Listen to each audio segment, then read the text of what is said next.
네, 안녕하세요. 역함수 시간이 돌아왔습니다. 드디어 저희가 두 번째 책을 시작을 했습니다. 오늘 7월 28일이고요. 오늘부터 저희가 볼 책은 여기 보통 사람을 위한 현대 수학이라는 책입니다. 참고로 그 지난 6개월 동안 봤던 교양인을 위한 수학사 강의의 저자와 같은 저자입니다. 어, 저, 번역 역자는 저 다른 것 같고요. 네. 굉장히 놀랐네. 저는 그 같은 저자인 줄 몰랐어요. 아, 네, 같은 저자였을 겁니다. 맞죠? 네, 저자는 같고 역자는 다릅니다. 참고로 이 보통 사람을 위한 현대 수학, 이 책의 역자는 굉장히 유명한 분입니다. 굉장히 많은 책을 번역을 하셨고요. 제가 기억하는 게 맞다면 아마 코스모스를 이 교수님께서 번역을 하셨을 겁니다. 그래요. 네, 잠시만요. 그래도 혹시 제가 좀 잘못 알고 얘기하는 걸 수도 있으니까 잠깐만 그 검색을 해볼게요. 지금은 은퇴하신 걸로 제가 알고 있는데, 어, 주요 작품 하면 뭐 맞습니다. 파인만의 물리학 강의도 있고요. 아, 프린키피아라고 그 물리학의 그 아주 위대한 고전 중에 하나죠. 그것도 이분이 번역을 하셨고, 프린키피아는 최근에 나온 책이기는 합니다.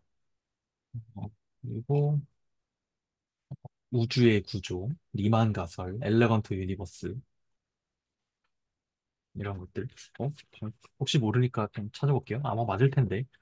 코스모스.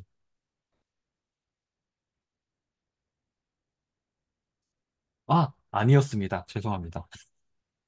큰일 날 뻔했네. 코스모스는 다른 분이었습니다. 아, 워낙 이분이 책을 저기 번역을 많이 하셔가지고, 왜 코스모스도 왜 제가 잘못 알고 있었을까요? 아, 다른 분이었네요.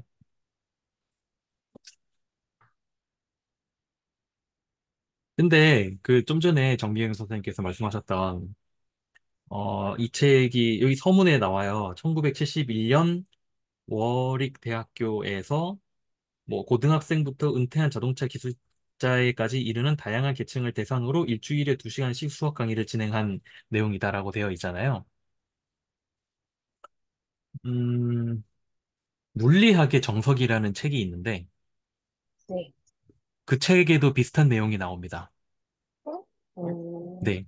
이러한 사람들을 대상으로, 그러니까 물리학을 전공하지 않은, 그러니까 물리학을 전혀 모르는 사람들을 대상으로 강의를 한 내용이다. 라고 되어 있는데 매우 어렵습니다.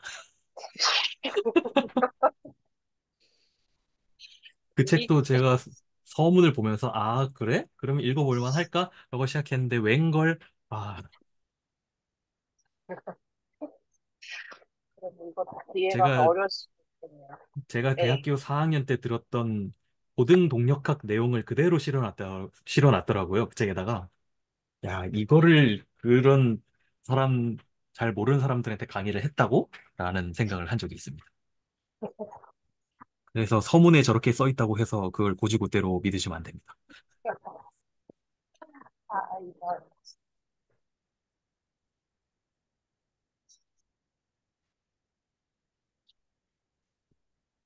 서문부터 보니까 조금 그렇긴 한데, 서문에 부르바키라는 이름이 나오거든요.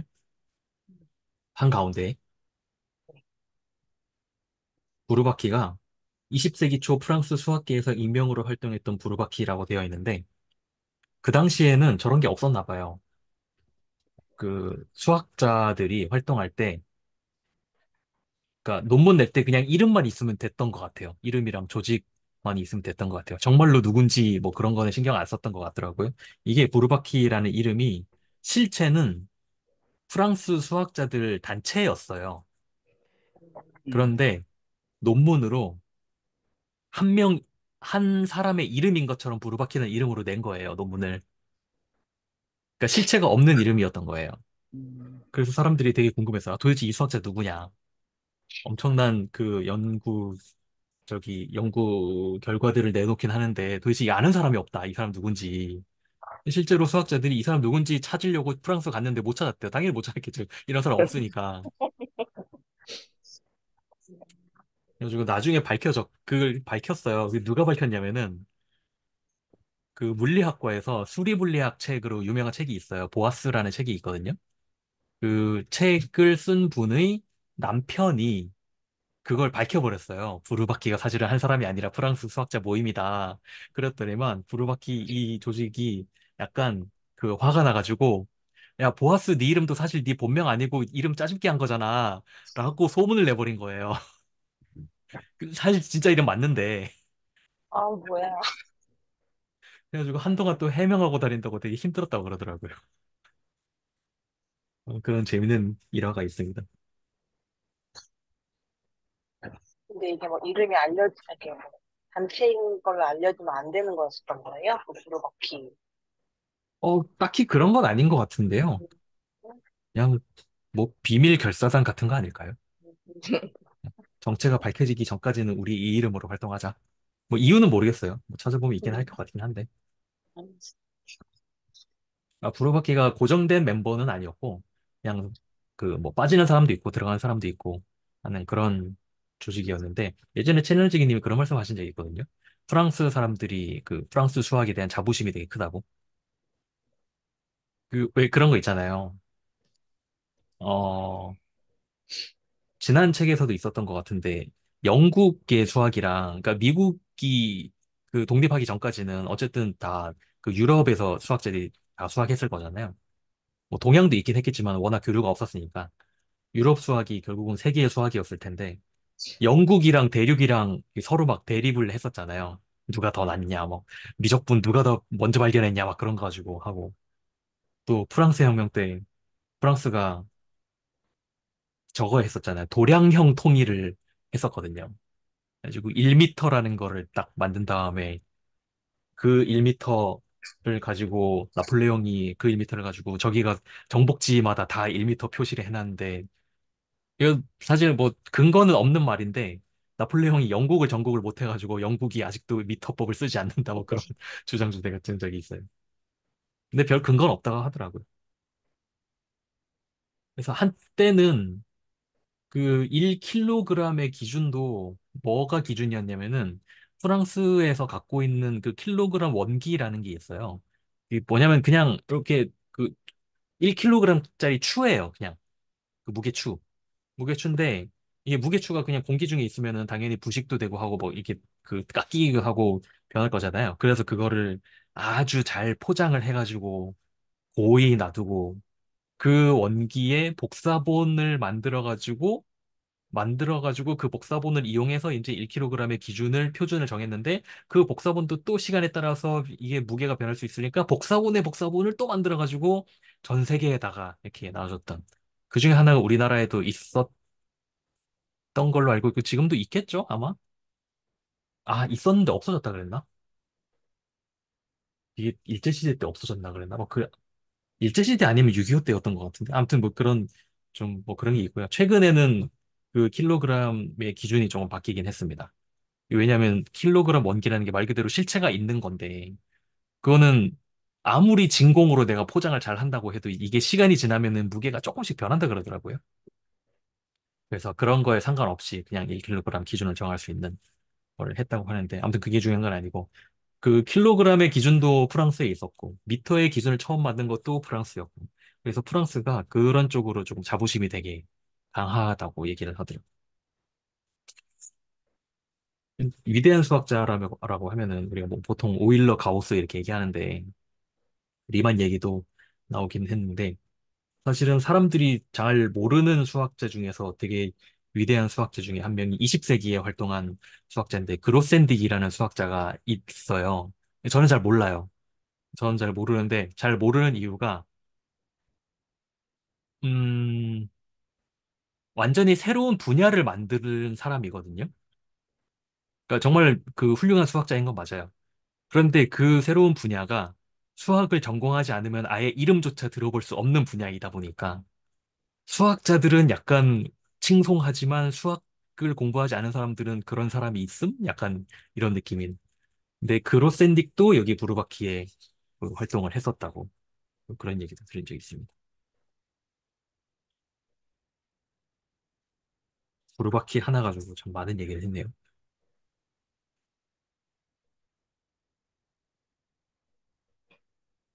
수학 교육 얘기가 좀 나오는데요. 아, 솔직히 저는 요즘은 잘 모르겠습니다. 과연 어떤 교육이 좋은 교육인지 약간 갈 길을 잃었습니다, 저는.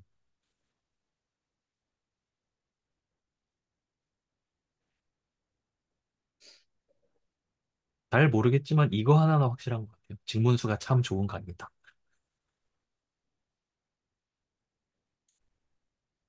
직문수가 참 좋은 강의고, 그 제가 어제 다른 스터디에서도 얘기했는데, 수학의 즐거움이 있는 컨텐츠들이 진짜 수학을 공부하기 위한 엄청난 숏컷이구나라는 거를 요즘 다시 한번 느끼고 있어요.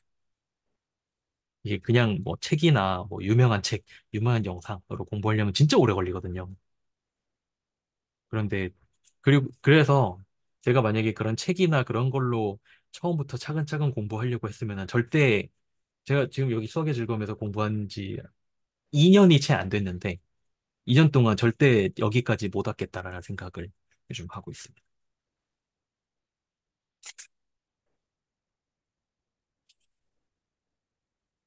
조금, 네, 잡설이 길었습니다.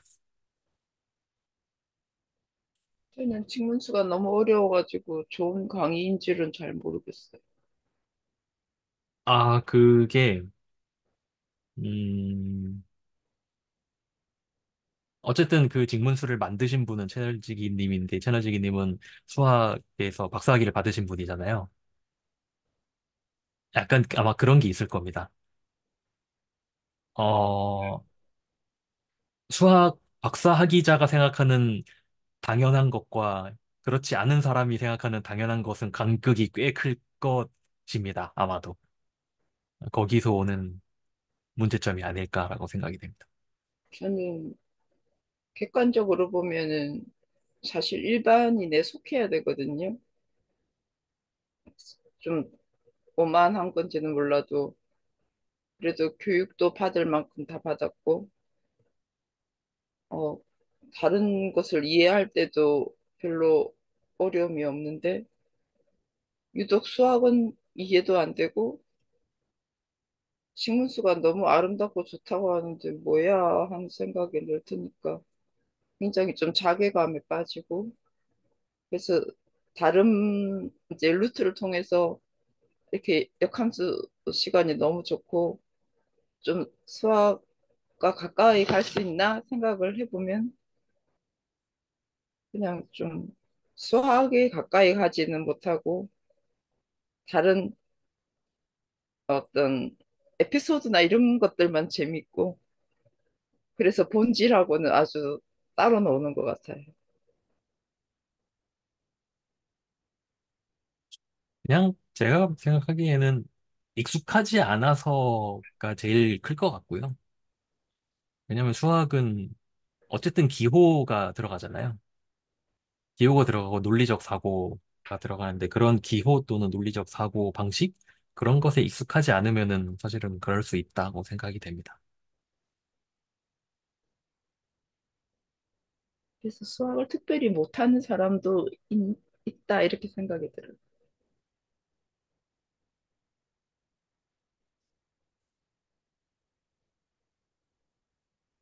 음, 수학을 특별히 못하는 사람이 있는지는 모르겠는데 저는 음, 예술이나 예체능 쪽으로는 확실히 재능이라는 게 있는 것 같기는 해요. 네, 맞아요. 네, 네, 거기는 특별히 재능이라는 게 있는 것 네네, 같아요. 네네. 제가 대표적으로 미술 쪽이 재능이 참 없는 사람인데 욕심은 있는데 재능이 없어서 되게 힘든 그런 타입입니다. 음악적 재능 같은 경우에는 저는 그러니까 재능까지는 아니고 그냥 어 그래도 조금 잘했던, 그러니까 학창 시절 생각해보면은, 그래도 좀 잘했던 타입이긴 한데, 제 친구 중에는 정말로 그 음의 높낮이를 아예 구분을 못하는 친구도 또 있더라고요. 그런 거 음, 보면, 아, 이거는 정말로 차이가 있나 보다, 라는 음. 생각이 들기는 했죠. 어떻게 음의 높낮이를 차이를 구별을 못하죠? 그걸 못하더라고요. 그러니까 그 친구가 자기 딴에는 분명히 다른 음의 높이를 자기가 부르고 있대요. 근데 제가 들으면 똑같은 음인 거예요. 아, 음치라서 그런 거예요? 그런 것 같아요. 네. 음, 그러니까 높은 음을 내야 되는데 높은 음을 안 내고 소리의 데시벨을 높이더라고요. 음. 네. 그래서 아, 이거는 확실히 차이가 있나 보다. 라는 생각을 한 적은 있는데 아니, 높낮이는 아는데 그 음이 안 나오는 거 아닐까요? 아, 그럴지도 모르죠. 음. 근데 이런 거 생각해 볼 수 있죠. 그게 과연 타고나는 것인가 아니면 성장할 때 생기는 것인가 뭐 그런 거는 또 생각해 볼 수 있겠죠. 타고도 나야 되고 또 교육도 받아야 되고.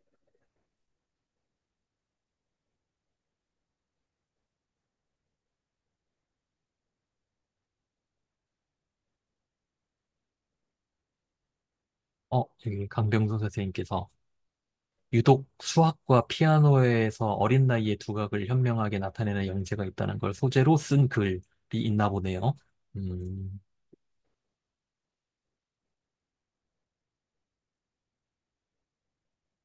아마 어릴 때 엄마들이 교육을 시킬 때 수학과 피아노를 제일 보편적으로 많이 시켜서 거기서 영재가 많이 나오는 거 아닐까요?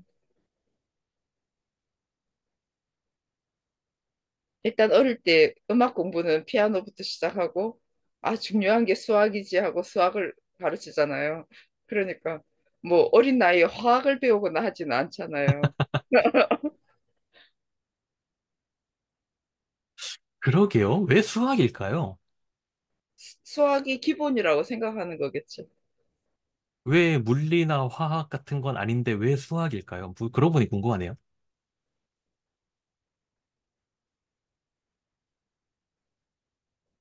수학의 어떤 그뭐 논리 체계? 그런 것 때문에 그런 건가? 그런데 사실은 이게 못하면 수학이라는 게, 자연과학을 못하잖아요. 네? 수학을 못하면 자연과학이 어려워지잖아요. 어, 수학을 못하면 자한가, 그게 사실은, 꼭 그렇지만은 않을 수도 있을 것 같은 게, 자연과학을 잘한다는 게, 수학을 못하면 중고등학교 국가를 갈 때, 생각을 안 하잖아요. 중고등학교 때 과학 점수가 높다고 해서 이게 과학적인 재능이 있냐는 거랑 저는 좀 다르다고 생각을 하거든요, 그거는 사실은. 완전히 다르긴 한데 네. 수학을 못하면 이과를 갈 생각을 아예 안 하잖아요. 그렇긴 하죠. 네. 근데 수학자 중에서, 아까 제가 말했던 그로센디기였지 싶은데, 계산을 되게 못하는 수학자도 있었거든요. 음, 그렇다고 해서 그 수학자가 위대한 수학자가 아니냐, 그건 또 아니니까. 음. 그래서 저는 이 조기 교육 같은 게 되게 좀 허상이라고 생각하는 게 뭐냐면, 제가 예전에 어디서도 말한 적이 있는데, 저는 조기 교육이 딱 저거라고 생각하거든요. 기술 조금 남들보다 빨리 배우는 거라고 생각하거든요. 뭐 기술 남들보다 빨리 배우면 당연히 숙련도는 더 빨리 올라가겠지만, 그리고 어릴 때 배우면 당연히 뭐든지 더 빨리 배우잖아요. 그러니까 더 빨리 올라가겠지만, 그게 기술을 내가 잘 쓴다고 해서 내가 정말 뭐 남들보다 머리가 좋은 거냐라고 생각해 보면, 그건 조금 꼭 그렇지는 않을 수 있겠다라는 생각이 들게 되죠.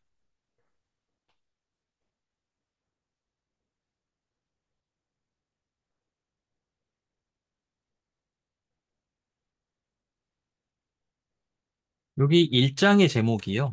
그냥 수학 일반이라고 해서 수학적인 내용이 나온다기보다는 그냥 수학이 무엇인가에 대한 조망을 하는 내용인데, 여기 좀 재밌는 문장이 저는 많았습니다. 일단 첫 번째 장부터 제가 밑줄을 하나 그은 게 있습니다. 문제는 학생들에게 새로운 개념을 가르칠 때 전통적인 수학과의 연결고리를 설명하지 않고 다짜고짜 본론으로 들어간다는 것이다. 이거 너무 공감되지 않으세요? 왜요? 몰라, 임마. 그냥 외워. 그냥 이런 문제 나오면 이렇게 공식 대입해서 풀면 돼. 이렇게 가르치지 않나요, 보통?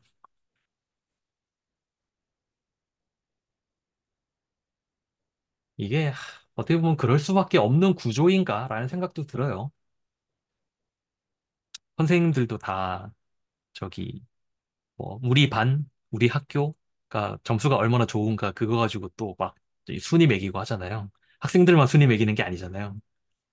그러다 보니까 그래서 결국은 모든 게 이 시험 점수 가지고 순위를 매기다 보니까 이 악순환의 구조가 깨지지 않는 게 아닐까라는 생각이 듭니다. 그래서 중고등학교 때까지 수학 잘하던 학생들이 아, 나 수학 좀 친다 그래가지고 수학과 갔는데 되게 당황하다 그러잖아요. 아니, 이 당연한 걸 증명하라고? 전공 수학 배울 때 제일 당황스러운 점이 그거 같아요. 정말 이게 당연할 것 같아요? 라는 질문 던질 때, 어버버버버 하게 되는 딱 그 포인트가, 그 포인트 만날 때 정말 좀 어려운 것 같습니다.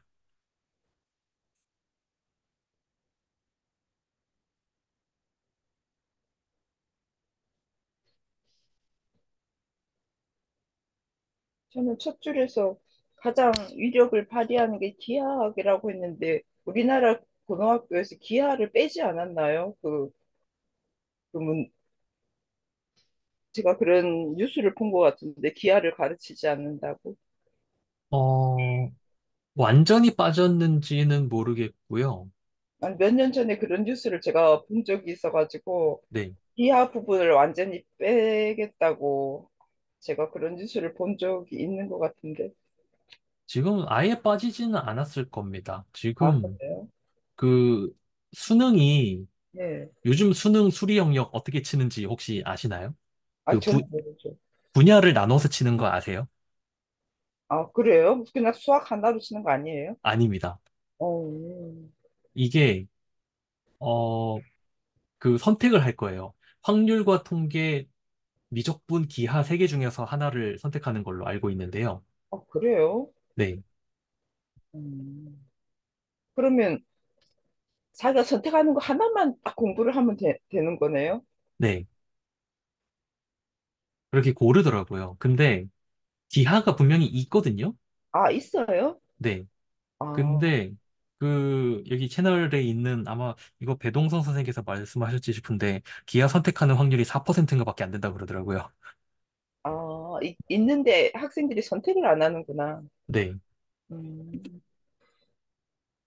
저는 기하를 빼는 줄 알았어요. 그렇게 뉴스를 본 적이 있어가지고.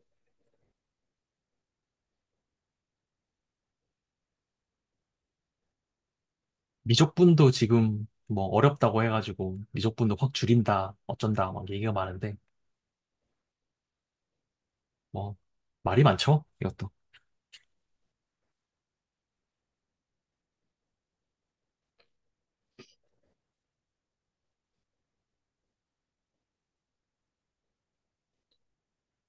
그 좀 전에 말씀하신 기하는 어디 나오는 거죠? 2장. 아, 아, 2장이요?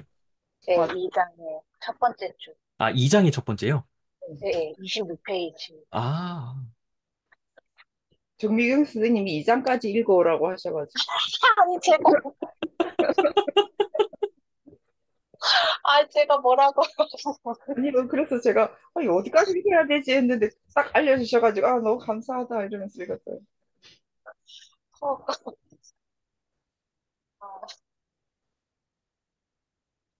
근데 저는 사실 이거 읽으면서 조금 궁금했던 게, 저는 네. 이제 1장에서 이런 문장이 있었었는데, 현대 수학의 눈에 띄는 특징 중 하나는 날이 갈수록 점점 더 추상화되어 간다는 점이다. 이런 문장이 이제 음. 딱 보였는데, 저는 전혀 이거를 모르고 있었던 상황인지라, 점점 더 추상화되어 있다? 이게 무슨 말일까? 약간 이런 생각을 좀 하면서 읽었어요. 어떤 부분이 있었거든요. 추상화는 실제로 수학 공부하다 보면 많이 겪기는 합니다.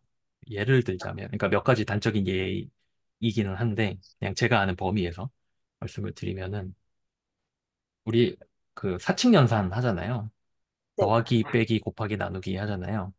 그리고 뭐, 일단 뭐, 빼기, 나누기는 조금 그 결합법칙이 성립하지 않으니까 약간 좀 놔두고, 더하기, 곱하기만 생각하면은, 더하기, 곱하기는 당연히 연산 순서를 바꿔도 똑같잖아요, 결과가.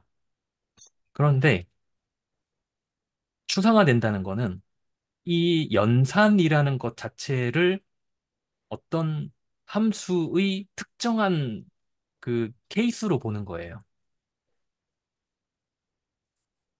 그러니까 어떤 함수냐면은 예를 들어서 1 더하기 2를 하면 3이 나오잖아요. 네, 그리고 1 더하기만 생각해 보면은 1 더하기 2 하면 3이 나오고 그다음에 뭐 3 더하기 4 하면 7이 나오잖아요. 네. 이거는 우리가 어떻게 생각을 해볼 수 있냐면 자연수에서 하나를 꺼내고 자연수에서 하나를 꺼낸 다음에 이 자연수의 순서쌍을 다른 자연수로 보내주는 어떤 함수로 생각해 볼 수 있죠.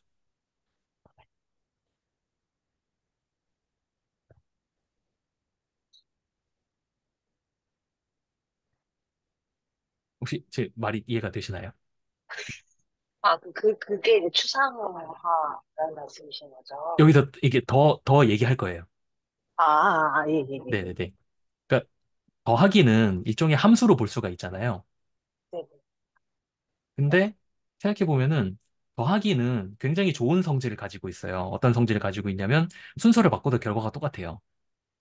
내가 1 더하기 2를 하나, 2 더하기 2를 하나, 순서가 똑같아요.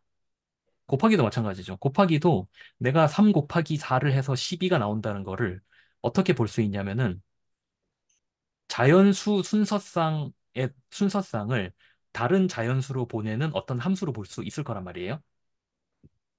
그러면 이제 무슨 생각을 하고 싶은 거냐면 더하기나 곱하기는 함수의 특별한 경우다라고 볼 수도 있겠죠. 그러면 함수의 특별한 경우다? 그런데 그 연산이 순서를 바꿔도 성립한다? 그러면 내가 어떤 연산을 만들고 싶은데 순서를 바꾸면 결과가 달라지는 연산도 생각해 볼 수 있지 않을까? 라는 게 가능하죠. 실제로 그런 게 있어요. 뭐냐면 행렬의 곱셈 같은 경우에는 순서를 바꾸면은 결과가 달라져요. 행렬의 곱셈도 마찬가지로 행렬의 순서쌍을 다른 행렬로 보내주는 함수로 볼 수가 있잖아요. 그럼 제가 지금 연산 세 가지 말씀드렸죠. 곱하기, 더하기, 행렬의 곱셈. 그리고 직문수 들으셨으니까 함수의 합성 아시죠? 예. 함수의 합성도 합성이라는 것 자체를 함수로도 볼 수 있을 거란 말이에요. 두 개의 함수 쌍을 새로운 함수로 보내주는. 그러면 제가 지금 네 가지 연산을 말씀드렸어요. 이 네 가지 연산을 제가 어떻게 추상화를 하고 있는 거냐면은 어떤 오브젝트 두 개를 묶어서 새로운 오브젝트로 보내주는 함수로서 추상화를 했죠. 이게 연산이라는 것을 추상화하는 한 가지 방법이에요. 이런 식으로 점점 더 구체적인 모습을 이렇게 다 깎아서 없애버리는 거예요.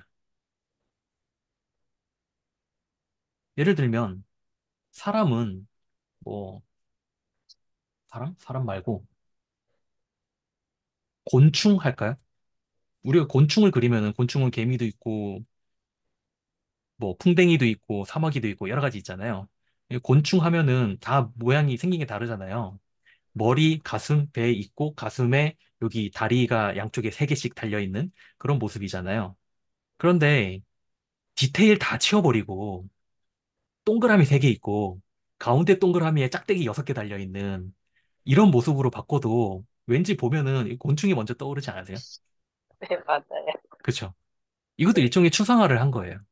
음, 디테일을 다 띄워버리고 그냥 이 모습에 해당되는 것을 전부 똑같은 걸로 묶은 다음에 이 곤충이라는 카테고리 안에 있는 뭐 특별한 케이스 중에는 개미도 있고 사마귀도 있고 풍뎅이도 있고 뭐 하늘소도 있고 약간 이런 식으로 추상화 방향으로 갈 수도 있고 구체화 방향으로 갈 수도 있는 거죠. 제가 아까 말한 연산이라는 것도 이걸 하나로 묶으면은 어떤 오브젝트 쌍에서 오브젝트 쌍을 새로운 오브젝트로 보내주는 함수로 볼 수 있는 거고, 이렇게 보면 추상화 방향으로 가는 거고, 이런 것 중에서는 더하기도 있고, 곱하기도 있고, 함수의 합성도 있고, 라고 하면은 구체화 방향으로 가는 거고, 음, 이런 식으로 자꾸 디테일을 없애버리는 거예요.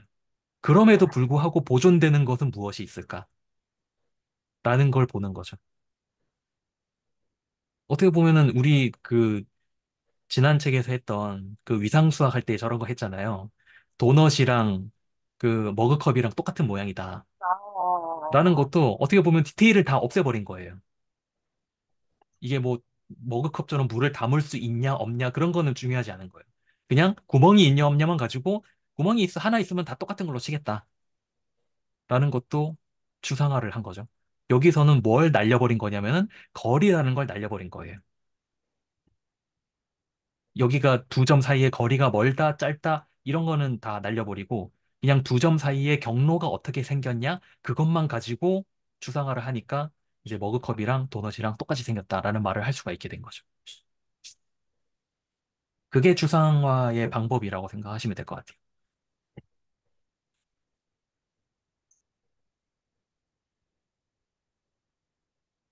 그래서 진짜로 이 뭐 복잡한 뭐 수식도 나오고 뭐 이상한 그림도 나오고 뭐 여러 가지 다 나오지만은 결국은 이 바닥으로 다 뚫고 들어가 보면은 결국은 뭐밖에 안 남냐면은 집합이랑 함수밖에 안 남더라고요. 그리고 함수도 사실은 집합으로 정의가 되기 때문에 그래서 여기 책에 나오는 것처럼 현대 수학의 특징이 집합론의 언어에 크게 의존한다는 말이 그래서 나오는 거거든요. 모든 걸 다 집합으로 정의를 하기 때문에. 이게 그냥 비유적으로 하는 말이 아니라 정말로 모든 것은 다 집합으로 정의를 합니다. 자연수도 집합으로 정의를 해요. 제가 예전에 잠깐 말씀드린 적이 있는데 그 이게 아마 그 폰노이만이 그렇게 주장을 했을 거예요. 숫자 0 있잖아요. 숫자 0을 뭐라고 정의를 했냐면은 공집합을 0으로 정의를 했어요. 그리고 1은 뭐라고 정의를 했냐면은 원소를 하나를 갖는 집합으로 정의를 했어요. 그런데 제가 좀 전에 0을 공집합으로라고 했잖아요. 원소를 하나 갖는이라고 했는데 제가 지금까지 말한 것 중에서 원소라고 부를 만한 거 공집합밖에 없죠.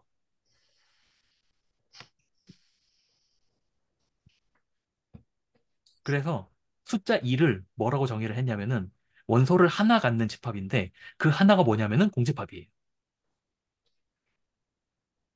그러니까 0을 원소로 갖는 집합을 1로 정의를 했어요.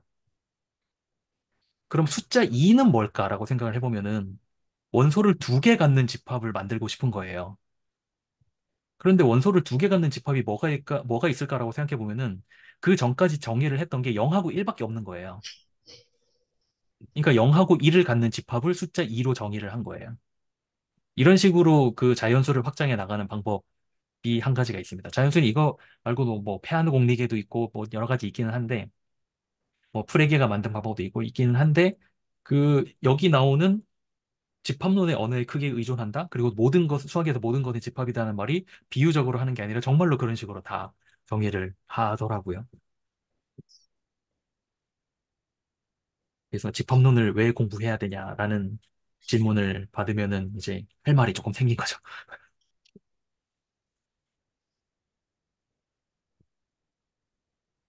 이게 딱 19세기, 20세기 수학이 그렇게 만들어졌던 것 같아요. 그러니까 우리가 너무 대충 수학을 해왔다. 조금 더 엄밀하게 만들고 싶다라는 그 수학자들의 욕망에서 나온 게 그러면 우리가 아무것도 모른다 치고 확실하게 아는 건 뭐가 있냐 라는 것에서부터 공리를 만들기 시작했고 그러면 우리가 자연수를 어떻게 만들어야 되냐라고 하니까 뭐 페아노는 페아노 공리기를 이용해서 자연수를 만들었고 또 프레게는 뭐 집합론에서 개수가 같은 것들을 다 모아가지고 자연수를 만들었고 콘노이만은 제가 좀 전에 말했던 그런 방식으로 확장하는 방식으로 그 자연수를 만들었고 이런 식으로 아주 최소한의 재료들로부터 조금씩 조금씩 이렇게 쌓아 나가는 방식으로 그런 식으로 집합론만 이용해서 그런 식으로 만드는 게 전부 다 그 19세기, 20세기 예, 다 그런 내용들인 것 같습니다.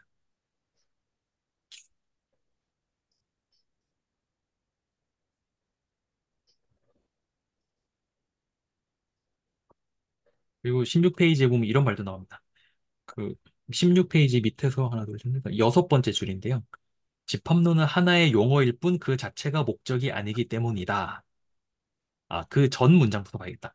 그 전 문장은 사실 수학 일반론을 서술하면서 집합론을 강조하는 것은 별로 바람직하지 않다. 집합론은 하나의 용어일 뿐 그 자체가 목적이 아니기 때문이다.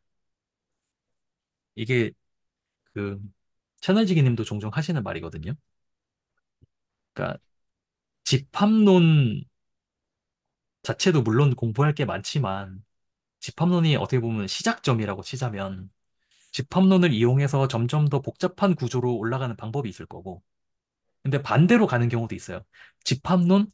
그러면 집합론이 잘 동작하는 건 이유가 뭐지? 라고 해서 이렇게 지하로 파고 들어갈 수도 있거든요. 그 예전 그러니까 그 위대했던 수학자들 중에서 그런 식으로 지하로 파고 들어갈 수 있는 길을 첫 삽을 판 사람이 누구냐면 러셀이었죠. 이발사의 역설. 네. 이발사의 역설이 뭐냐면 집합을 그렇게 대충 정의하니까 이상한 일이 생긴다라는 걸 그 말해준 게 러셀의 역설이었거든요. 그래서 그런 식으로 아래쪽으로 점점 더 파고 들어가는 사람도 있긴 한데 최런지기님은 그거는 별로 좋은 방향이 아니다라고 예전에 아, 뭐, 이거 뭐 상대적인 거긴 한데 모든 것은 그러니까 학생이 공부를 하는데 너무 그렇게 가는 거는 별로 바람직하지 않은 것 같다라는 뉘앙스로 말하신 적이 있는 것 같아요. 그래서 저도 사실 집합론은 그냥 그냥 상식 수준에서 그냥 뭐 그렇겠지라고 하고 그냥 가다가 나중에 좀 이상한 거 있으면 다시 돌아가서 보고 약간 그런 식으로 공부하고 있습니다. 친해지기님은 수학은 미적분과 선형대 수학이 전부 다 그렇게 말한 거 아니에요? 네, 맞습니다. 그러면 그거는 집합하고 상관이 있나? 미적분과 선형대수도 결국은 다 집합으로 더 그 분해를 하면은 결국은 집합으로 귀결이 되기는 하죠. 음. 그런데 조금 더 상위 구조에서 얘기를 하자면 선형대수학과 미적분이다. 그렇게 얘기를 할 수 있는 것 같고요. 그래서 항상 집합부터 배우는 거예요. 네, 수학은 집합부터 배워가지고 수학의 흥미를 다 잃게 만드는 것 같아. 너무나 재미가 없어가지고. 중학교 때 제가 수학 그 중학교 때 배운 거를 조금 기억을 떠올려 보자면은 저거 했던 것 같아요. 중학교 때 그 다항식, 단항식, 다항식. 그러니까 그 미지수 들어있는 식을 그 연산하는 거 그런 거 했던 것 같아요. 그러니까 초등학교 때까지는 미지수라는 게 안 나오다가 중학교 들어가면서 처음으로 미지수라는 게 나오고 그래서 뭐 x제곱이랑 뭐 2x랑 3x는 더할 수 있는데 2x랑 3y는 더할 수 없어. 뭐 이런 거 조금 설명했던 것 같고 그다음에 함수 했던 것 같고요. 2차 함수. 2차 함수. 2차 함수만 주구장창 했죠. 중학교 2학년 때. 뭐 2차 함수가 어떻게 생겼고 뭐 2차 함수에 x의 절대값이 있으면은 뭐 이렇게 뭐 무슨 축으로 이렇게 뭐 대칭을 해야 되고 뭐 그런 거 배우다가 고등학교 때 이제 정석을 배우잖아요. 그럼 정석 맨 처음에 나오는 게 집합이잖아요. 그럼 거기서 집합을 조금 더 정확하게 표현하는 방법을 배웠던 것 같아요. 거기에서. 근데 사실은 집합이 음, 뭐 지금 우리나라 고등학교 수학 그다음에 뭐 수능 그런 것만 생각하면 사실 집합이 별로 안 중요하긴 하죠. 왜냐면 집합 문제 자체가 제 기억에는 안 나올 거예요. 경우의 수 같은 거 따지는 것도 집합이 나오려나 모르겠는데 안 나올 것 같은데 이게 좀 심각하게 그 다뤄야 되는 거는 이제 대학 들어가면은 그때부터는 정말 다뤄야 되기는 하죠. 그 제가 요즘 기대수에서 보고 있는 책이 그 해석학 책인데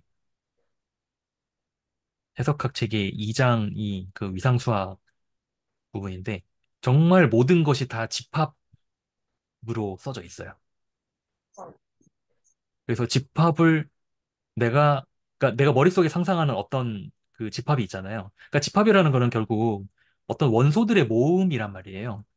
그런데 그 원소들의 모음을 내가 정확하게 쓸 수가 없으면은 내가 쓸 수 없고 내가 이 종이에 써져 있는 이 집합이 정확하게 무엇을 의미하는지 내가 해석할 수 없으면은 사실 그다음부터는 아무것도 할 수가 없는 거예요.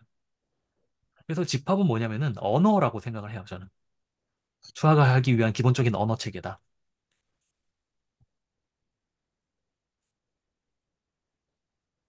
아, 그리고 좀 전에 저기 차는지님께서 모든 것은 선형대수학과 미적분이다라고 얘기를 하셨다는 게 약간 이렇게도 설명할 수 있을 것 같아요. 모든 것은 사실은 집합과 함수이기는 한데 집합과 함수만 가지고 하기에는 너무 구조가 없어요. 그러니까 아무것도 없어요.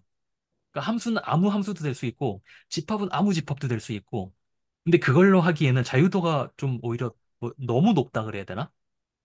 그러니까 적어도 우리가 조금 다루기 쉬운 그런 구조부터 해보고 싶은 거예요. 근데 그 중에 하나가 선형성이라는 구조를 갖고 있는 걸 다루는 게 선형대수학인 거고, 어, 그 선형대수학이랑 그리고 미적분은 뭐라고 해야 되지? 음, 미적분은 뭘 다루는 거라고 해야 될까요? 연속적인 걸 다루는 거라고 할까요? 약간 그런 식으로 좀 보면 되지 않을까라는 생각이 들어요.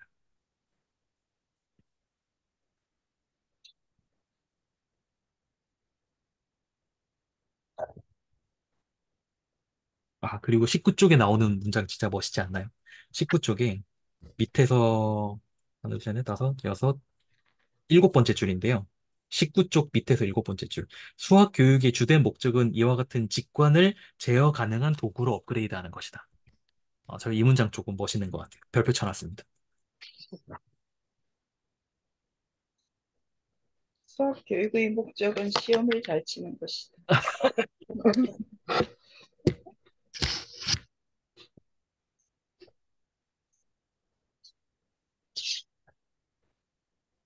저는 수학은 이해를 못 해가지고 여기서도 계속 나오지만 지금 수술 단톡방 보니까 구체화해서 추상화로 이루는 대수학의 아름다움을 열겠다고 했는데 여기서도 아름다움이 나오잖아요. 네. 그래서 왜 맨날 아름답대 이러면서 제가 좀 짜증이 나고 있거든요.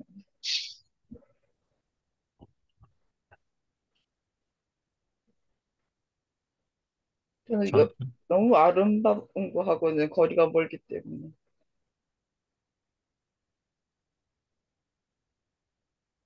그 아름다움이라는 게 저는 그 아름다움을 어떨 때 느끼냐면은, 저는 아름다움이라는 표현보다는 만약에 제가 단어를 선택한다면 아름다움보다는, 어, 짜릿한 느낌 같은 게 조금 들 때가 있어요.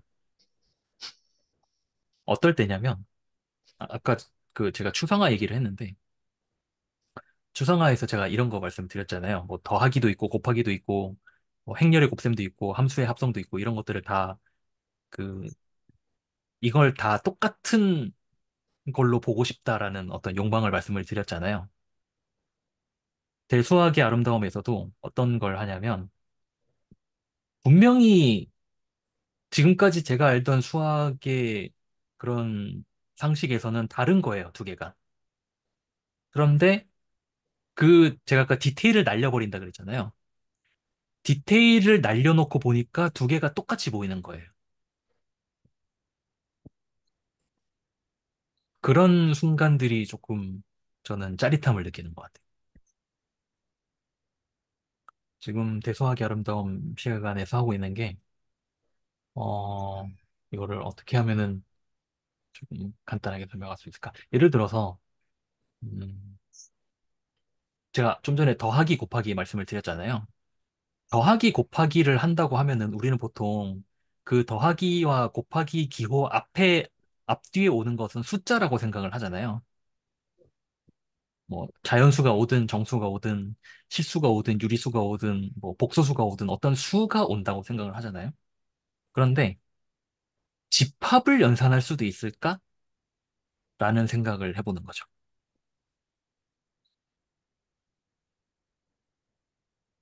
만약에 잘 정의할 수만 있다면 그렇다면은 집합도 연산을 집합 간의 덧셈이 집합 간의 덧셈을 할 수 있다고 우리가 얘기를 못할 이유는 무엇이겠는가?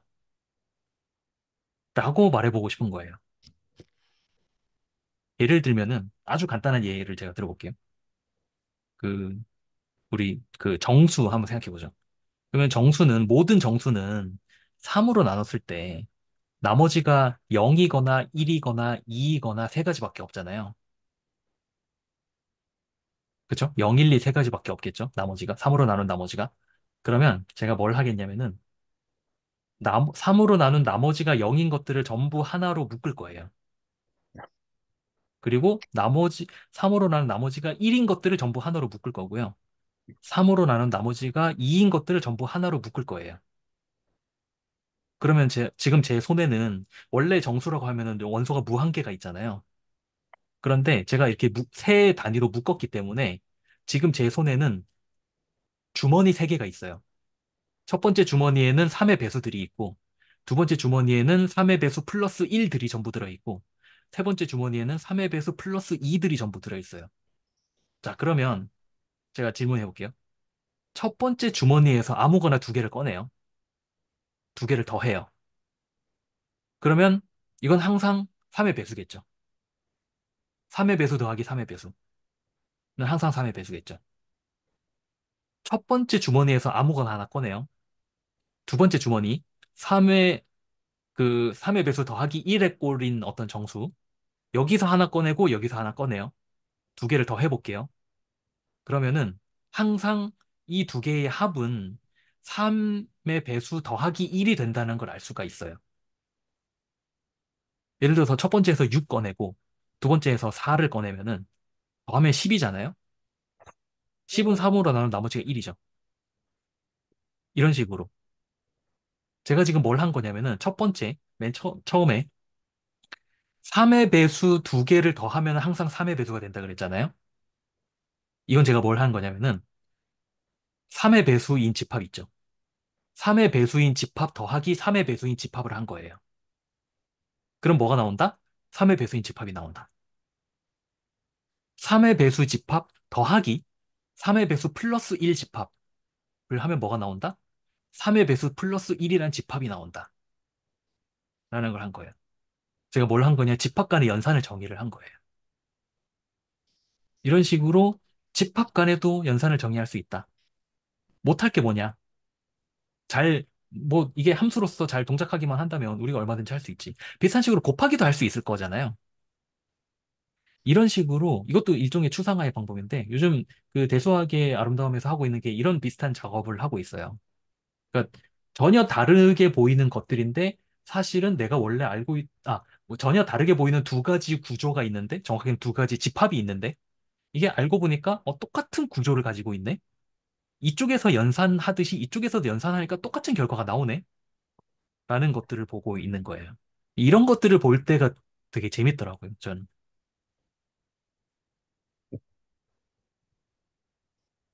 그러면 단순히 몰랐던 것들을 이제 새로운 관점을 통해서 알게 될 때 아름답다고 느낀 거예요. 그 내용이 아름다운 게 아니고. 어, 이거는, 그러니까 지식이랑은 전혀 다른 그 관점인 거예요. 지식은 말 그대로 그냥 내가 뭐, 남들은 다 알고 있는데 나는 몰랐던 어떤 한 가지 뭐 지식이 늘었다 약간 그런 느낌이라면은 그냥 뭐, 예를 들면 이런 거죠. 뭐 어떤 뭐 복잡한 계산이 있는데 이걸 더 쉽게 계산하는 어떤 트릭 같은 걸 알았다라고 칠게요. 그럼 내가 뭔가 지식이 하나 늘은 거긴 하죠. 그런데 그 그 짜릿함을 느끼는 건 어떤 때냐면은 그냥 이런 식으로 새로운 뭔가 스킬을 배웠다가 아니라 이 스킬이 왜 동작하는지를 내가 파고 들어보는 거예요. 그 파고 들어봤을 때 그걸 이렇게 파고 들어가 보고 분해를 하고 여러 각도에서 보다 보니까 이 스킬이 동작할 수밖에 없는 그런 구조가 딱 눈에 만약에 보인다면은 그때는 내가 단순히 스킬 하나 배운 것 이상의 그 즐거움이 생기는 거죠.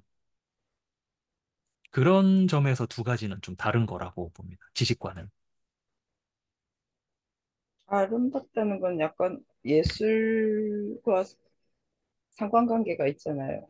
우리가 네, 예술을 대할 때 느끼는 게 뭐 어렵다, 뭐 이런 게 아니라 아름답다라든지 아니면 나한테 별로 감동을 주지 않는다, 약간 이런 식으로 좀 양분을 할 수가 있잖아요.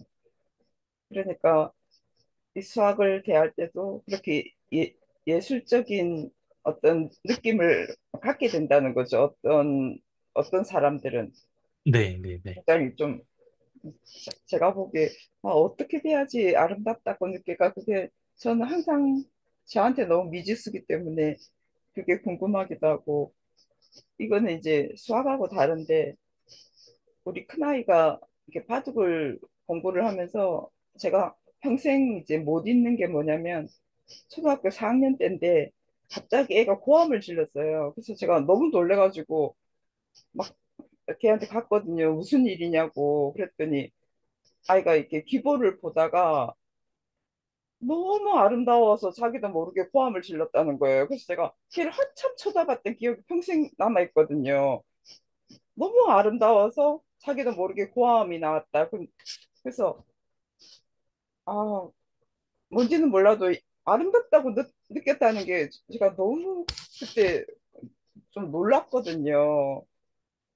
그래서 저는 이제 아무리 배워도 그렇게 아름답다고 느낄 수는 없기 때문에 어떤 곳에 이르러야지 아름답나. 그런데 그 아름답다는 말을 전 작은 아이한테서도 이렇게 이제 종종 듣잖아요. 너무 이게 아름답다. 그래서 아, 정말 다른 세계에 사는 사람들인가? 약간 이런 생각도 좀 들 때가 있고, 또 선생님도 아름답다고 느낀다고 하시니까 굉장히 좀 부럽고, 한 번은 좀 나도 느껴보고 싶다. 그런 생각이 또 조금 들기도. 하고.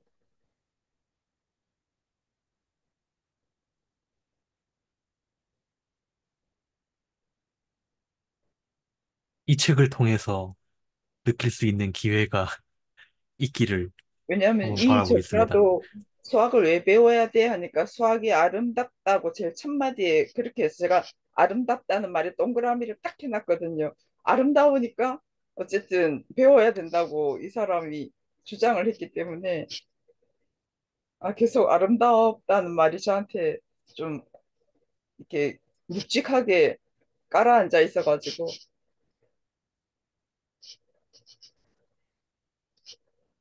21페이지 셋째 줄 보면 아름답다고 했잖아. 왜 배워? 하니까 아름답잖아. 그랬잖아. 아, 네. 그래서 아름답다는 말에 동그라미를 딱 해놨거든요. 모두가 아름답다고 하는구나 이러면서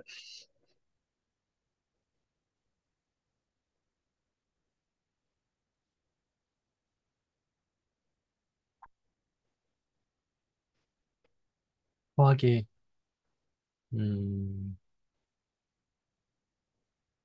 수학의 아름다움. 예, 그래서 최종 네. 목표는 그런 아름다움 근처에 한번 가보는 거.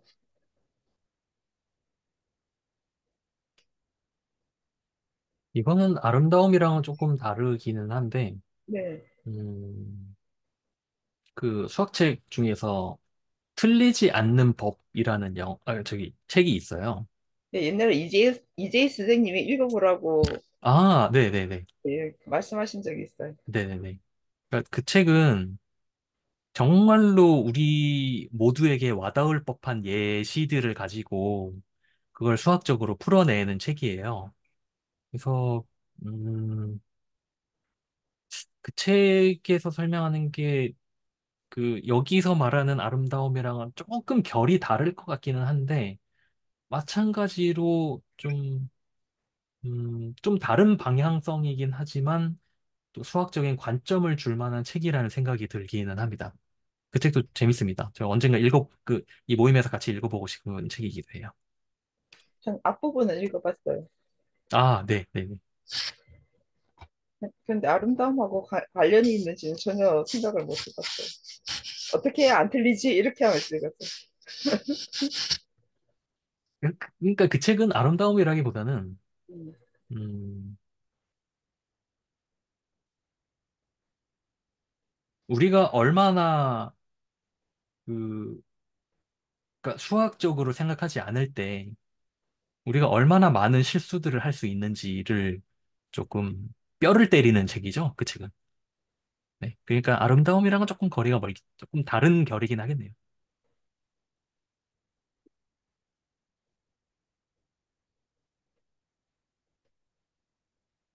그 책 처음 나오는 내용이 그거인 걸로 알고 있습니다. 그 덴마크랑 미국의 복지 정책이었나?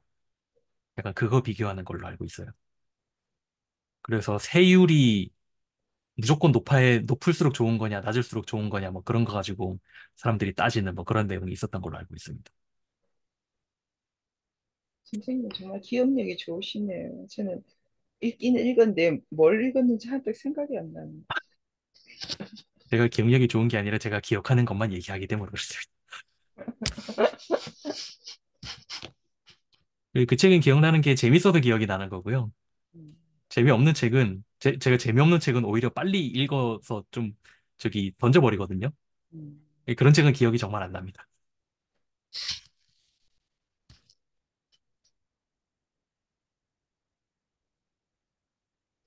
여기 20페이지에 예.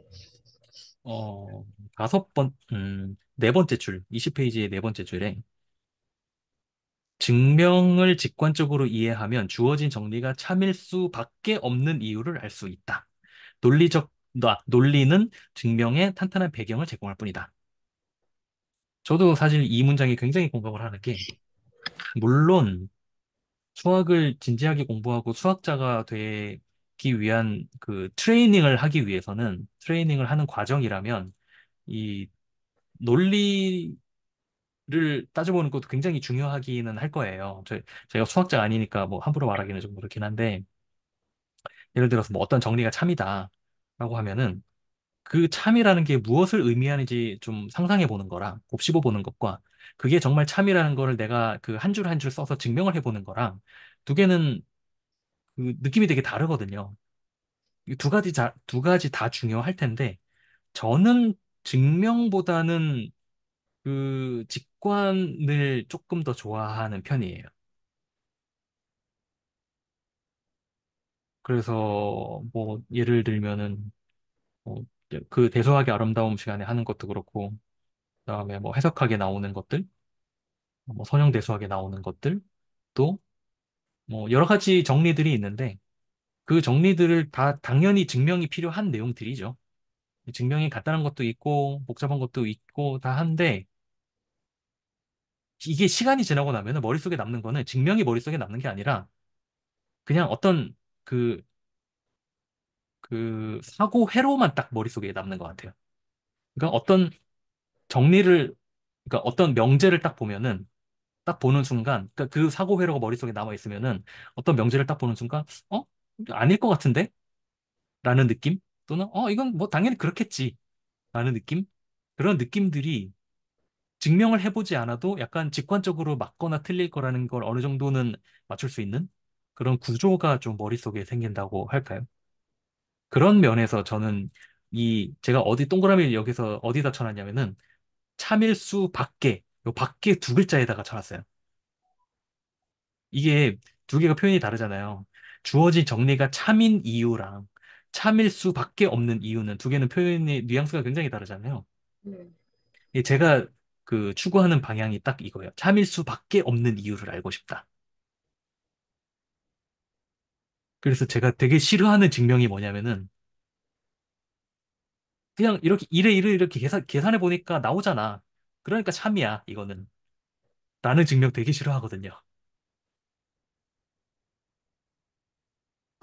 비슷한 거는 물리학에도 있어요. 물리학에도 뭐 여러 가지 그 신기한 정리들이 있는데 신기한 정리, 그러니까 이론이라고 할게요. 물리니까.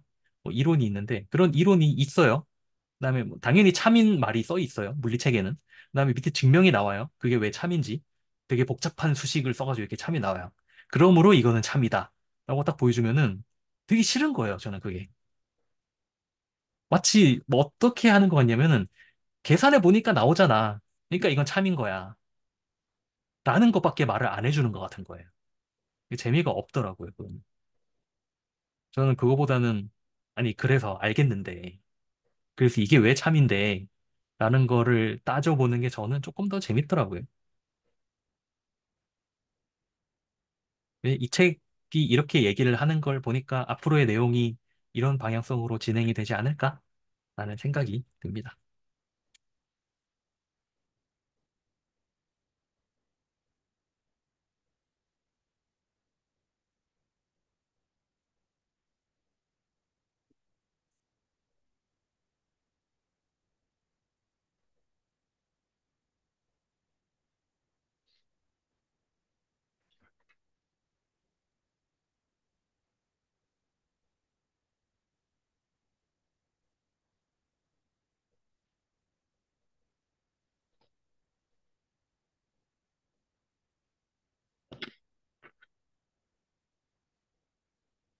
아까 그 정미경 선생님께서 뭐 궁금한 게 있었다고 하셨는데 혹시 아까 얘기하신 거 말고 또 있으셨나요?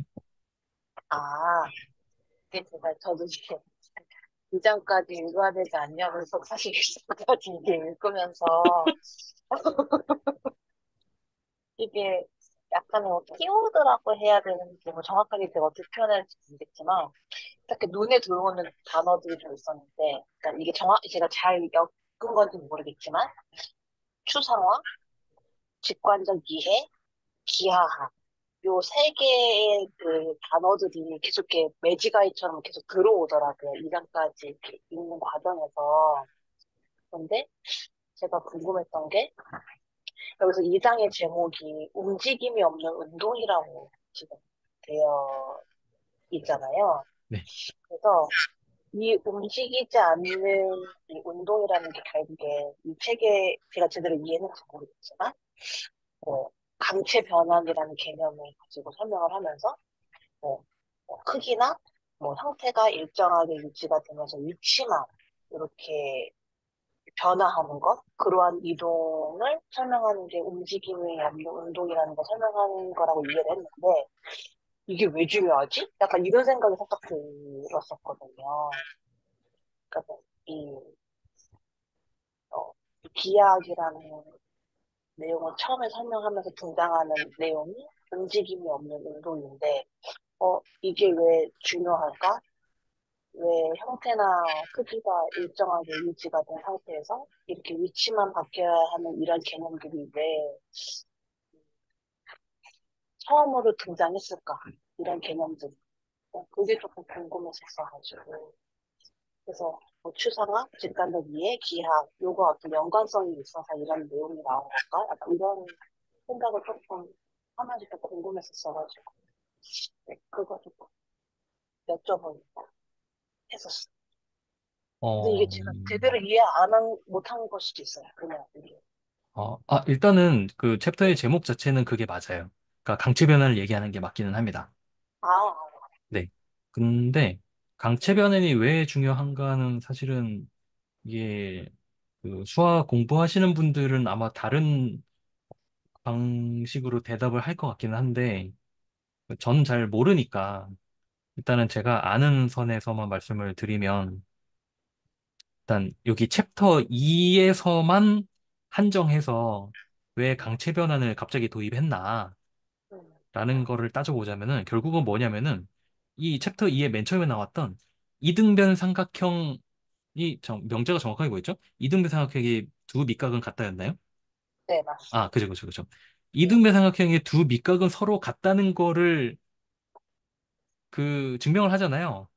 네.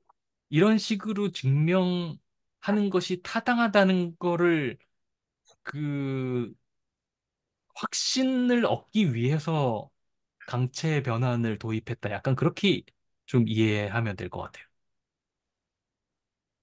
여기 아, 책에, 네, 네, 네. 아까 그 선생님께서 말씀하신 그런 건가? 그럴 수밖에 없다. 네, 그렇죠. 그렇죠. 사실은 여기 증명 29쪽에 증명 보면은 뭐 그냥 그렇겠거니 싶잖아요. 당연히 그렇겠지. 쉽단 말이에요. 그런데 30쪽이 어 그 여기 음영 처리된 부분 있죠. 네네. 간단하다. 삼각형의 좌우를 뒤집으면 된다. 라는 말이 나오잖아요. 네. 근데 뜬금없이 뭐 그러면 되겠지라는 생각이 드는데 갑자기 그 어디 나오더라? 어 갑자기 그렇게 뒤집어도 정말 똑같은 모양이 되는 게 맞아? 라는 거를 갑자기 물어봐요. 제가 어딘가에서 제가 어디서 물어보지 까먹었다.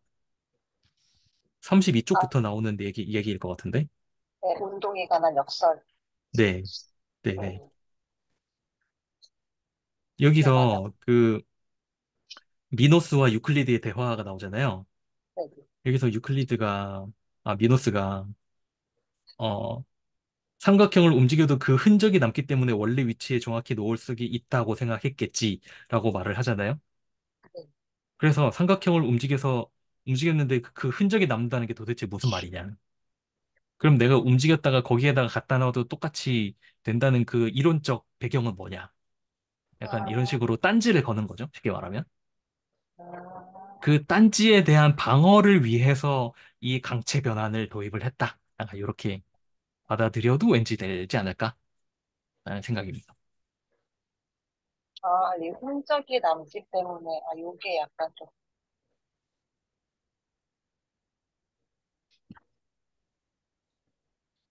근데 또 흔적은 또 뭐예요? 아유, 수학 흔적이라는 거는 그런 걸 따지니까 이상한 것 같아.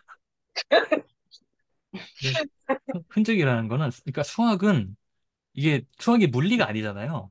네, 예를 들어서 물리는 하나의 물체가 두 개가 될 수 없지만 수학은 어차피 상상의 영역이기 때문에 뭐 하나를 그냥 두 개로 늘린다고 뭐 아무런 문제될 게 없잖아요. 네, 뭐 위배되는 게 없잖아요. 네, 그래서 흔적을 남긴다는 게 무슨 말이냐면 삼각형이 여기 하나 있는데 삼각형 여기 하나 놔두고 이걸 마치 컴퓨터에서 복사 붙여넣기 하는 것처럼 이렇게 아, 삼각형을 하나 복사해가지고 여기다가 이렇게 하나 갖다 붙여넣는 거예요. 이런 거 얼마든지 할 수 있죠. 여기 이 네, 삼각형을 그대로 놔두고 이렇게 옮길 수 있잖아요. 네. 옮길 수 있다는 거는 뒤집을 수도 있을 거고 돌릴 수도 있을 거고 뭐 여러 가지 가능하겠죠. 그리고 그런 것들을 실제로 제가 이렇게 움직인다, 뒤집는다, 돌린다라는 것을 수학적으로 어떻게 표현을 할 수 있을까라는 게 궁금해질 거고요. 음, 이걸 좀 더 수학적으로 표현을 하자면은 어떤 도형을 평행 이동하는 것은 어떠한 함수로 쓸 수 있을까? 대칭 이동하는 거는 어떤 함수로 쓸 수 있을까?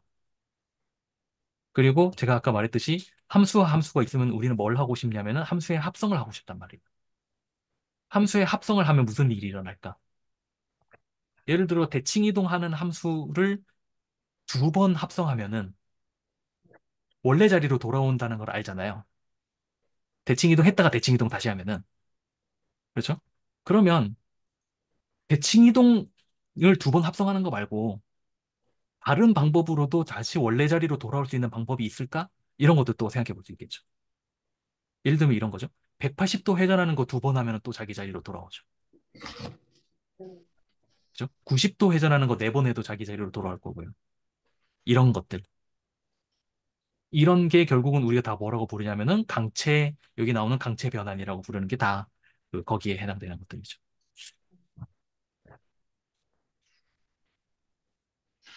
제가 왕원수 할 때 그때 화음 공부를 하면서 이런 단어들을 봤거든요. 트랜스포메이션, 트랜슬레이션, 뭐 또 로테이션, 그 화음을 이렇게 어떤 규칙에 따라서 설명을 할 수 있는 걸 제가 봤는데 오늘 보니까 그게 이게 지금 그대로 나오더라고요. 그래서 새나지기님이 굉장히 좀 흥미로워했거든요. 와, 이거 재밌다. 근데 저는 그때 뭐가 그렇게 흥미로울까 그냥 그 생각을 했는데 이거 읽으면서 아, 그래서 흥미로웠구나 하는 생각을 조금 해봤어요.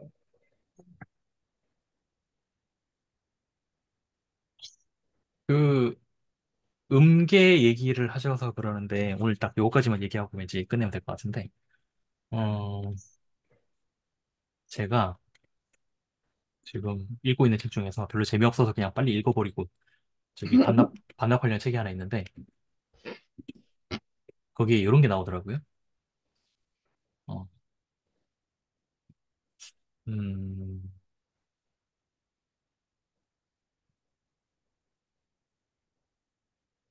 잠시만요. 제가 지금 이미지를 하나 잡고 있는데 정확한 이미지를 못 찾겠네요.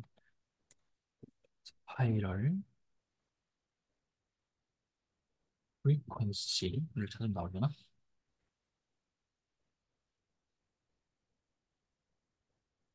안 나오네. 아이고, 제가 그냥 일단 있는 대로 제가 공유를 드릴게요.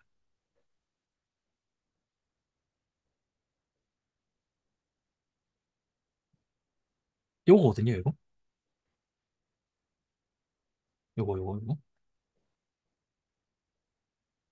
이게 아르키메데스 와선이라는 건데 이게 어떻게 되는 거냐면은 각도가 여기서 이렇게 돌아가잖아요.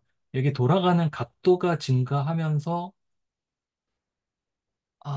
이건 조금 이건 너무 일반화된 방식이고 이 각도가 증가하면서 이 점이 떨어진 거리를 특정 규칙에 따라서 이렇게 증가시킬 수가 있는데 각도에 따라서 그 각도의 거듭 제곱이 되도록 이걸 증가시키면은 요 각각의 점들 있잖아요. 예를 들어 지금 이 가운데에서 왼쪽으로 갈 때 요 만나는 점들 있죠. 점들이 각각 그 한 옥타브씩 떨어져 있는 그 똑같은 음이 되도록 만들 수가 있고 여기에서 각도를 조금 틀면은 만약에 여기가 도다 그러면은 여기서 각도를 조금 틀면은 여기에는 한 옥타브 떨어져 있는 레가 되고 그런 식으로 만드는 그림을 제가 그 본 적이 있어요. 지금 읽고 있는 책에서. 근데 이 와선이랑 그 음계랑 딱 연결시켜 놓은 그림을 제가 찾고 싶은데 그걸 제가 못 찾겠네요. 파일을. 음계를 뭐라고 해야 되죠? 음계를 영어로 뭐라고 해야 되죠? 노트라고 해야 되나요? 스케일. 스케일이라고 해야 되나요? 예. 음, 혹시 오도권 이런 거 말씀하시는 건가? 어? 이건 것 같다. 이게 아닌데, 이거 아닌데.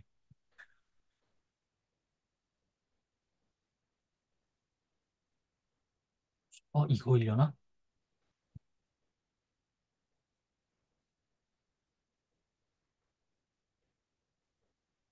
왠지 이거일 수도 있겠다. 지금 요 와선이 그 제가 좀 전에 말한 대로 여기서 요렇게 돌아가는 요 선인데 이 선을 실제로 수식으로 쓸 수가 있어요. 쓸 수가 있는데 지금 이게 어떤 규칙으로 되어 있는 거냐면은 그 음계는 주파수잖아요. 주파수에 따라서 음의 높이가 달라지는 거잖아요. 근데 한 옥타브가 주파수로 따지면 정확하게 2배 차이가 나거든요. 그래서 이게 뭐냐면은 이 점에서 떨어진 거리가 주파수고요. 그 다음에 요 각도 있죠. 이 방향이냐, 이 방향이냐, 이 방향, 방향. 방향이 음을 얘기를 해주는 거예요. 그래서 지금 여기 C가 여기 있잖아요. 그럼 지금 여기 만나는 점들 있죠. 여기가 전부 다 한 옥타브 떨어져 있는 C들인 거고, 그 다음에 여기서 주파수가 조금 더 올라가면은 C 샵이 될 거잖아요. 그럼 여기, 이게 전부 다 그 한 옥타브 떨어져 있는 C 샵들이 되는 거고, 이런 그림을 제가 최근에 어떤 책에서 봤고, 이거를 이렇게도 설명을 하는데, 그 원통에 이렇게 감겨 있는 선으로도 또 설명을 하더라고요. 그런 그림을 아무튼 조금 봤었습니다. 이것도 어떻게 보면은 음악과 수학이 만나는 딱 그런 포인트죠.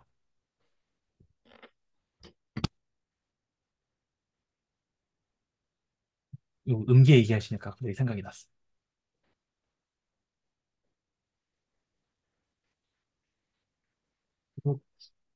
다른 얘기도 조금 있을 것 같은데, 아무튼 이게 음악이랑 또 수학이랑 워낙 연관이 많다 보니까 그쪽으로도 또 많은 책이나 글이나 문헌들이 또 있더라고요. 그냥 갑자기 생각이 났습니다.